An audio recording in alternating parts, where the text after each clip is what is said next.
हाँ, मैं आपका एक बार फिर स्वागत है। संसद सुरक्षा चूक की इनसाइड स्टोरी पर आज अखाड़ा में फोकस बना हुआ है। इस वक्त बड़ी खबर आ रही है। संसद की सुरक्षा में चूक मामले में गिरफ्तार 4 आरोपियों को अब से थोड़ी ही देर में दिल्ली की पटियाला हाउस कोर्ट में पेश किया जाएगा।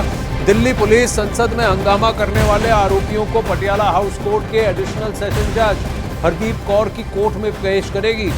इससे पहले रात भर आरोपियों से पूछताछ हुई है। गिरफ्तार चारों आरोपियों ने पूछताछ में कई बड़े पर्दाफाश भी किए हैं। दावा यह किया जा रहा है कि संसद की कार्यवाही में वो किसानों के मुद्दे, बेरोजगारी के मुद्दे, मणिपुर के मुद्दे पर सरकार का ध्यान आकर्षित करना चाहते थे। तो अब से थोड़ी देर में इनकी कोर्ट में पेशी होगी। यूएपीए के तहत इस मामले की जांच जारी है। इरादा या इशारा इस तरफ है कि दिल्ली पुलिस और भी फर्दर कस्टडी की मांग करेगी। पटियाला हाउस कोर्ट में इनकी कस्टडी मिलने के आसार ज्यादा हैं, लेकिन कहीं ना कहीं वो सारे मुद्दे जो विपक्ष द्वारा उठाए गए और कहीं ना कहीं अर्बन नक्सली ग्रुप्स के द्वारा उठाए जा रहे हैं, फार लेफ्ट, अल्ट्रा लेफ्ट जिसे कहा जाता है, उन ग्रुप्स के द्वारा उठाए गए हैं, उन्हीं को ये उजागर करना चाहते थे। लेकिन पढ़े लिखे लोग हैं, इन्होंने ब्रिटिश साम्राज्य के खिलाफ भगत सिंह द्वारा छेड़ी गई जो जंग थी, उसी को एक स्वतंत्र सरकार, चुनी हुई सरकार के आगे, और वो भी जो हमारे लोकतंत्र का मंदिर है प्रियंका, वहां पर इस तरीके का अटैक करने का क्यों इरादा किया, इस पर क्या बड़े सारे खुलासे हुए। ये लोग किसके मोटिवेशन से ये काम कर रहे थे? क्या कोई बड़ा सूत्रधार है इनके पीछे प्रियंका? देखिए, बिल्कुल जिस तरीके से लगातार अभी पूछताछ चलती आ रही है उनसे, तो ये मालूम चला है कि ये प्लान यकायक नहीं बना है। 1.5 साल पहले इन तमाम लोगों की मुलाकात होती है। अलग अलग राज्य के तमाम लोग हैं। इसी साल मार्च में ये लोग फिर मिलते हैं। किसान आंदोलन जो हो रहा था चंडीगढ़ एयरपोर्ट के पास, वहाँ इनकी मुलाकात होती है। एक आरोपी आकर दिल्ली आते हैं, संसद को देखते हैं कैसी सुरक्षा है, कहाँ जूतों की चेकिंग नहीं होती है, कहाँ स्ट्रिक्टनेस थोड़ी कम है, उसको पॉइंट आउट करते हैं। फिर दूसरे आरोपी जुलाई में आते हैं और वो पूरे संसद की रेकी करके जाते हैं, कहाँ से जाना सुगम रहेगा, आसान रहेगा, पास के लिए लगातार जतन करते हैं। और फिर जब कोर्ट में, जब संसद में पहुंचते हैं, तो फिर वो क्या करते हैं, वो तस्वीरें कल हमने देखी है। ऐसे में अभी तक ये जो बता रहे हैं, इनका कहना है कि ये चाह रहे थे कि ध्यान आकर्षित करें वो तमाम मुद्दे जिनको लेकर ये नारेबाजी भी कर रहे थे। लेकिन सबसे बड़ा सवाल आनंद यही उठता है कि क्या यही एक जगह थी जहां पर ध्यान आकर्षण करने के लिए इतना बड़ा स्टेप उठाया जाए। ये तमाम लोग बेहद पढ़े लिखे हैं। नीलम की अगर बात की जाए तो 5-5 डिग्रीज हैं। ऐसे में तमाम यूनिवर्सिटी से पास आउट लोग, जिनको मालूम है कि संसद की सिक्योरिटी किस तरीके की होती है, संसद में इस तरीके से जाने पर क्या परिणाम हो सकते हैं। यूएपीए की सेक्शन 16 और 18 लगा है, तो आप मानिए कि 5 साल की इम्प्रिजमेंट से लेकर लाइफ इम्प्रिजमेंट।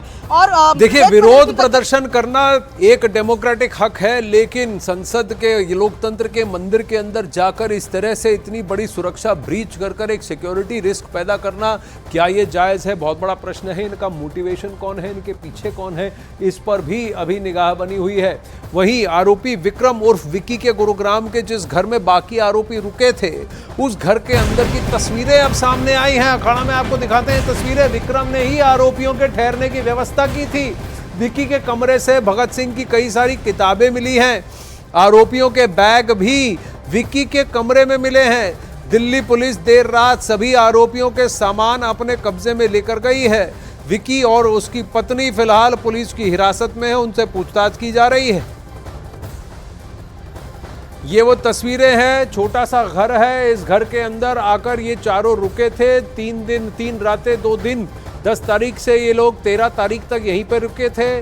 वहाँ कई सारे देवी देवताओं की तस्वीरें हैं, देवी देवताओं की तस्वीरें हैं, लेकिन कहीं ना कहीं भगत सिंह से इंस्पायर्ड ऐसा लग रहा है। बहुत सारी किताबें हैं। मैं आपको एक चीज़ बताना चाहूँगा कि ये जो फार राइट यानी फार लेफ्ट ग्रुप्स हैं, अल्ट्रा लेफ्ट, अर्बन नक्सली ग्रुप जिन्हें कहा जाता है, इन्होंने भगत सिंह को एक कम्युनिस्ट ठहराया है, लेफ्टिस्ट ठहराकर भगत सिंह के नाम पर अपना आंदोलन, अपना पॉलिटिकल वार्ताएं करते हैं, नैरेटिव करते हैं। लेकिन भगत सिंह हमेशा आर्य समाजी थे। वो सभी तरह की किताबें पढ़ते थे। उनके पास भगवत गीता भी थी, कार्ल मार्क्स भी था, और उनके पास वीर सावरकर की भी किताब थी। लेकिन भगत सिंह को एक हार्ड लेफ्ट कम्युनिस्ट करके घोषणा कर क्या इस तरह से इनका दिमाग इनको बरगलाया गया है, ये भी अब इन्वेस्टिगेशन का विषय है।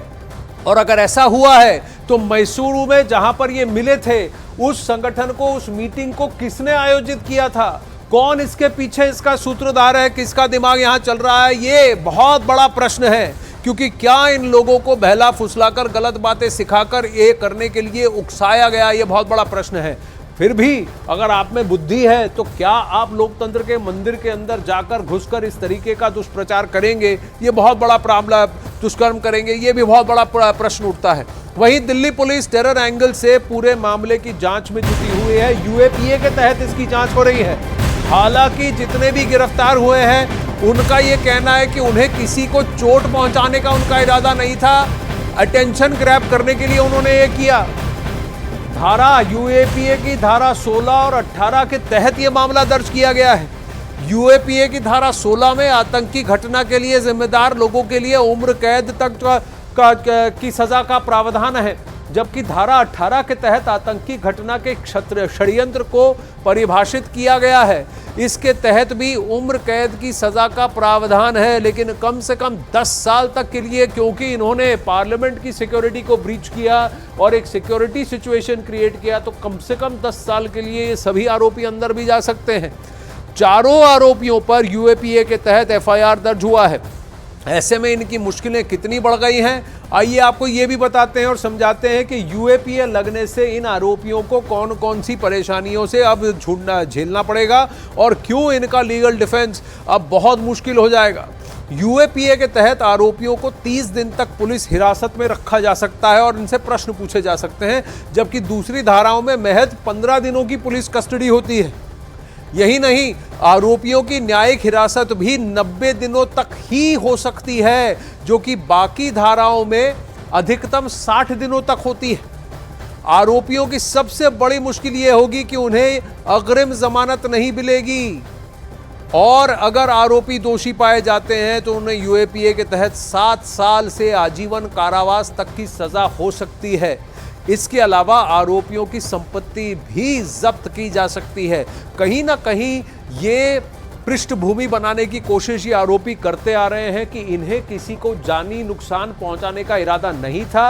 ये कलर बॉम्ब इसीलिए ले जा रहे थे क्योंकि इनका प्रदर्शन का इनका महत्व, लेकिन ब्रीच इन्होंने पार्लियामेंट की सिक्योरिटी को किया है और संसद के अंदर जाकर इस तरीके का ब्रीच करना, इसीलिए यूएपीए अट्रैक्ट किया गया है और दिल्ली पुलिस ने इनकी ये पूरी कार्रवाई यूएपीए के तहत कर रही है। कोर्ट में इनकी पेशी थोड़ी देर में होगी। अखाड़ा में फिलहाल बस इतना ही।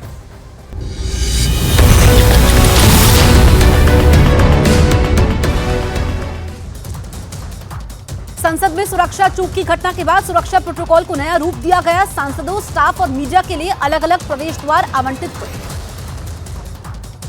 लोकसभा में अब दर्शक दीर्घा को कांच से ढका जाएगा। साथ ही एयरपोर्ट की तरह बॉडी स्कैन मशीनें संसद में लगाई जाएंगी।